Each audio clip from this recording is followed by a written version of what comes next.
திரிஷாவிட்ட இருந்து முதல்ல வெளியே வந்தா தான் முதல்ல எல்லாமே நடக்க முடியும். நமக்கு எதிரா சதி செய்யறது யாரு, நமக்கு எதிரா சூழ்ச்சி செய்யறது யாரு, நமக்கு எதிரா பழி போடுறது யாரு?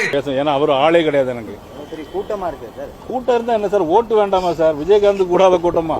போல தனிச்சையா அரசியல் கட்சி ஆரம்பிச்சு அவங்களால தேர்தலில் போட்டியிட முடியுமான்னு சொல்லிட்டு சவால் விட்டுருக்காரு. பாவம், அவர் அனுபவமே இல்லாதவர்.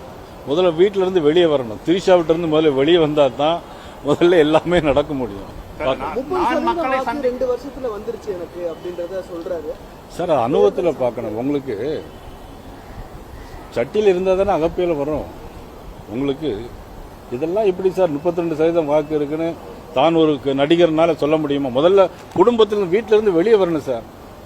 குடும்பத்திலிருந்து குடும்பத்தினா ஒரு கட்சி நடத்தணும் சார். முதல்ல அவர் என்ன அரித்தமெட்டிக் அவங்க சொல்றாங்கன்னா சார் போட்டி இங்க பாருங்க, நான் அவரை பத்தி எல்லாம் பேசுறேன். ஏன்னா அவர் ஆளே கிடையாது. எனக்கு கூட்டமா இருக்கு சார். கூட்டம் இருந்தா என்ன சார், ஓட்டு வேண்டாமா சார்? விஜயகாந்த் கூடாத கூட்டமா?